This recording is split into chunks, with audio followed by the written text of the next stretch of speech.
tere laupäeva hommikust! Me oleme praegu Hispaania raudteede päris südames.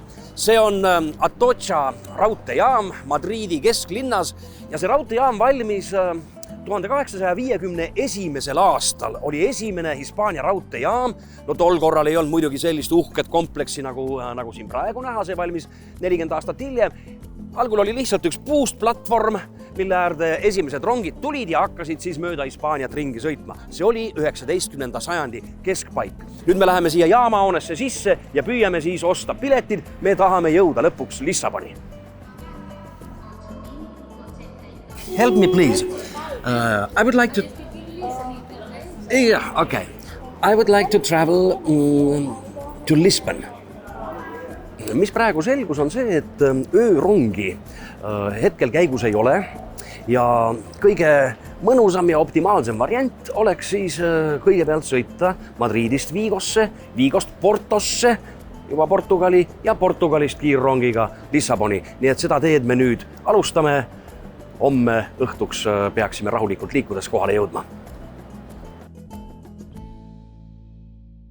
Ja enne kui me hakkame Iberia poolsaarel rongidega sõitma, peame ühe asja selgeks tegema. See on asi, mille poolest siinsed Iberia poolsaare raudteed on natuke sarnases olukorras kui Eesti raudtee. Nimelt rööpmelaius. Meil mõlemal, nii siin kui Euroopa teises otsas meil, on erinev rööpmelaius Euroopa standardist. Meremehel on taskus alati jupp otsa. Korraldame kiired mõõtmised. Nii. Sellele esimese sõlme olen ma teinud siis Iberia raudtee laiusele 1668 millimeetrit. No päris pikk. Maailmas on ainult üks raudtee veel laiem kui siinne Iberia raudtee. Olen teinud sõlmed järgmistesse kohtadesse. See siin nüüd 15 sentimeetrit vähem, 1520 millimeetrit on see, mis oli vana Vene impeeriumi rööpmelaius ja on siiamaani kehtiv SRÜ riikides, on siiamaani kehtiv ka Eestis, Lätis, Leedus. Ja veel 10 sentimeetrit kitsam, 1435 millimeetrit on siis Euroopa rööpmelaius. Nii et kui nüüd Hispaania rongid lähevad Prantsusmaale, siis tuleb neil rattapaare muuta niimoodi, et nad saaks sõita Euroopa standardlaiusel. Ja ka see vahetus käib üsna sujuvasti. Ja nüüd võime siis minna sõitma hästi laial rööbasteel sõitva rongiga. Nii, ja see on nüüd siis San Martini raudteejaam Madridis. Läheme otsime siit tohutust rööbaste rägastikust siis oma õige rongi üles, mis meid Vigosse viiks. Kõik häälteadaanded raudteejaamas on paraku hispaania keeles ja kui sa oled selles nõrk, siis ei juhtu midagi, sest tegelikult on olemas ka väga head elektroonilised tablood igal pool. Lisaks on siin jaamas päris palju kollastes vestides inimesi, 2 tüüpi inimesi. On turvatöötajad ja on raudteefirma Renfe töötajad, kes räägivad valdavalt head inglise keelt ja juhatavad sind kiiresti sinna, kuhu vaja. Väga lihtne on siis rongipileti ostmine, eriti kui sind hispaaniakeelne mees aitab kõrvalt ka. Okay, with the 2 tickets go to the platform 1 or 2. 1 or 2. Thank you so much.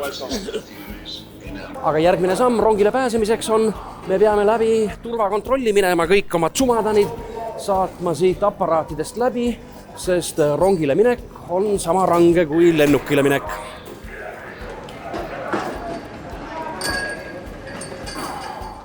See on siis nüüd siin Hispaania raudtee lipulaev, rong, mille nimi on AVE.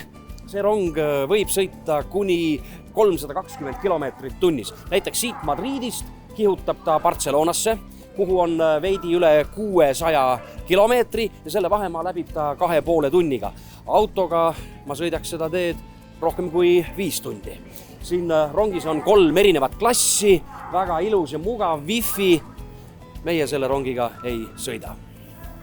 Nii, meie rong on ees, läheme peale. See on siis rongitüüp, mida kutsutakse Alvia. Sõidab kuni 200 kilomeetrit tunnis. Buenos días, buenos días. Gracias. Ja 7. koht. Kõik on siin. Esimene asi kohe, vaata kui suur jalavahe siin on. Tõesti, ruumi on meil siin kõvasti. Kui keegi tahab rongi tulla ratastooliga või vajab spetsiaalset abi, siis selleks on olemas siin ka kõik võimalused. ja selles rongis Madridist Vigoni veedame me siis nüüd pisut üle 4 tunni.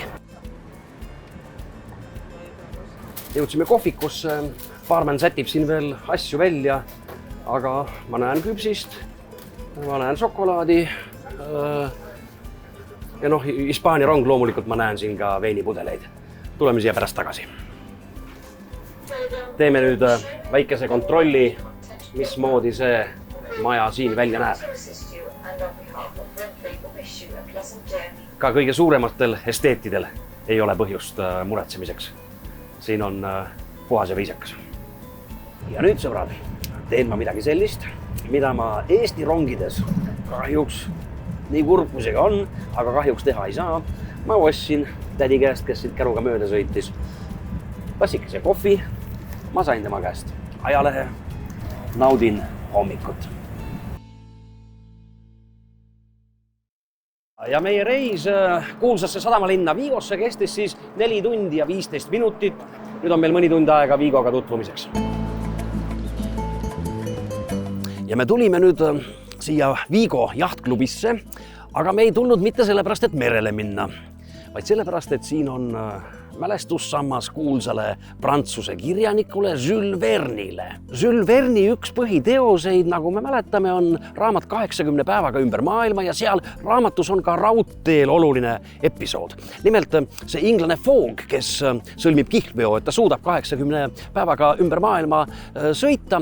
Tema üks argumente on see, et raudteed on maailmas juba nii kiireks muutunud, et 80 päevaga, see on käkitegu.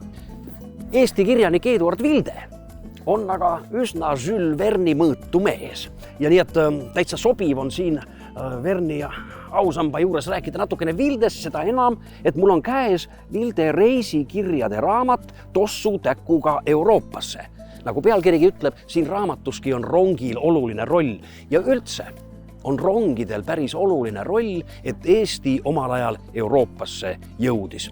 Algas see kõik peale sellest, et aastal 1870 ühendati siis 2 suurt linna, Tallinn ja Peterburi omavahel raudteega.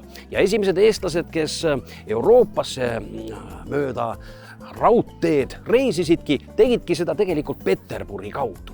Mõnikümmend aastat hiljem, siis kui Tartu ja Riia vahel loodi raudteeühendus, see oli 1889, siis oli juba üsna lihtne hakata Euroopasse sõitma Tartu, Riia ja nõnda edasi. Kuni 1940. aastani Vene okupatsioonini käisid eestlased Euroopat avastamas just Tossu täkuga. Ja aeg on siis minna viimase tänase rongi peale. Me sõidame Vigost, mis asub Hispaanias, Portosse, mis asub Portugalis. Ja nagu näete, on nüüd juba natukene teist vurfi rong meile ette antud. See rong kuulub siis Portugali raudteele. See meie jupik Hispaaniast Portugali maksab 15 eurot üks pilet. Väga normaalne hind paaritunnise sõidu eest, aga üldiselt kurdavad inimesed Hispaanias, et rongisõit Hispaanias on läinud liiga kalliks. Näiteks, kui üks 4-liikmeline pere, isa, ema, 2 last tahavad lõunarannikult kuskilt Malaga kandist Madriidi saada, siis maksab see edasi-tagasi sõit neile 600 eurot, mis on päris suur raha. Praegu loodetakse aga sellele, et kohe-kohe on käivitumas riigiraudtee AV-rongidele, nendele kiirrongidele korralik konkurents ja piletihinnad peaks langema. Meie jõuame kohe Portugali, kus kõik peaks olema pisut odavam.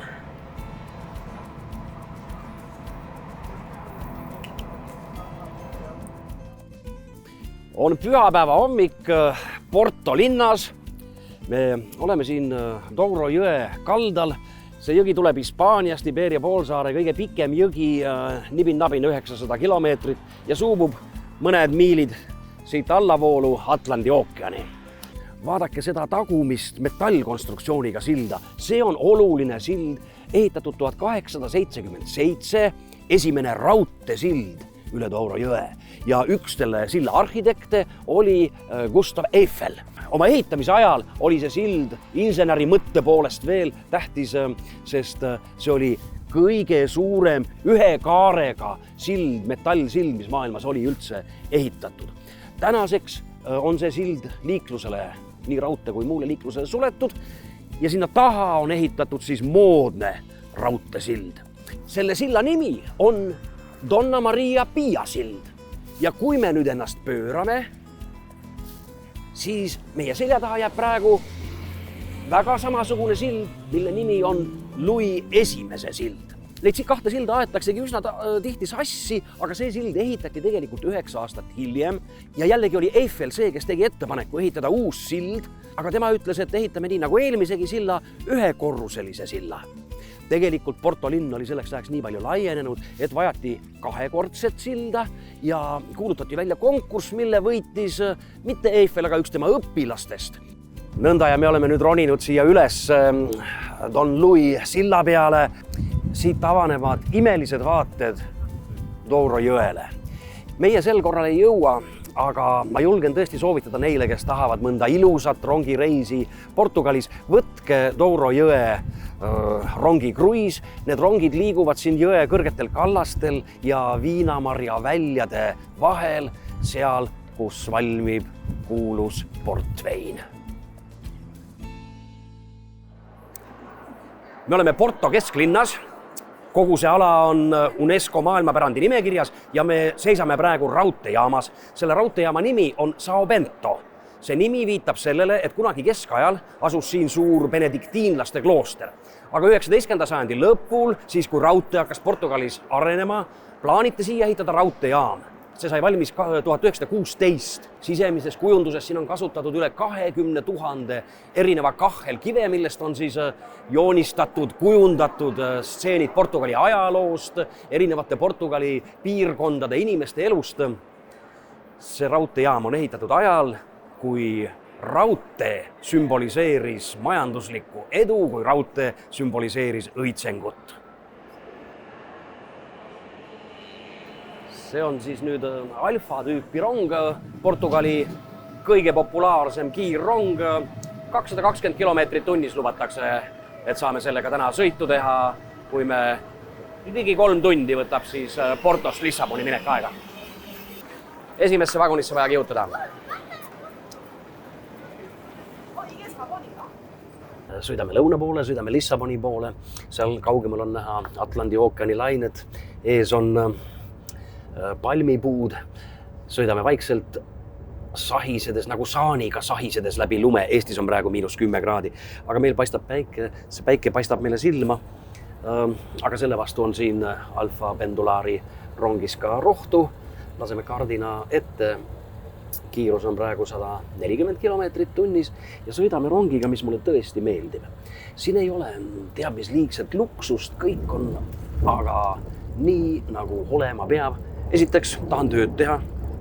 Rongis on olemas oma wifi, väga kiire ja korralik. Mu töö tegemist segab praegu see kohvi ja saiakäru, mis mööda veereb. Võtame ühe kohvi, aga kes tahab, on võimalik hankida ka valget veini, punast veini või džinntoonikut. Konduktor käis, kontrollis pileteid. Ma korraliku inimesena olen kõik välja printinud. Tänas noogutas mõistvalt ja ütles, tegelikult härra ei pea välja printima. Meil on Portugali raudteel olemas mobiiltelefoni äpid. Saate kõik oma piletid osta äpist, teha rongi muutused äpis ja mina saan äpist kontrollida. Nii et asjatu paberi raiskamine. Olen käitunud nagu tüüpiline ida-eurooplane. Arvasin, et rongis äkki ei saa süüa, aga nagu näete, siin on ideaalne restoranvagun. Mina igaks juhuks võtsin kaasa oma Eesti juustu, oma singi, oma rännumehe leiva. Kõik muidugi väga head asjad, aga nendes rongides, sõbrad, ei ole seda vaja. Pole vaja kaasa tassida. Siin on kõik olemas.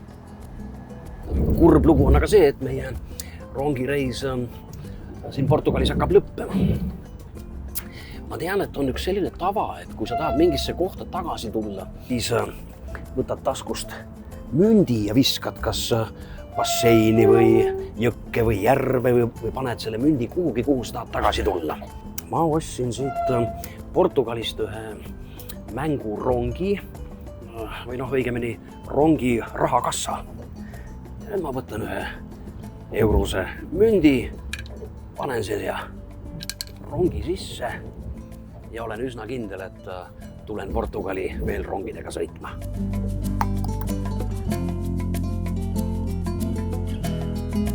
Hemingway on öelnud, et igas sadamas on üks eestlane, siis nüüd võib öelda ka igas Vaksalis on üks eestlane. Tere, Anne!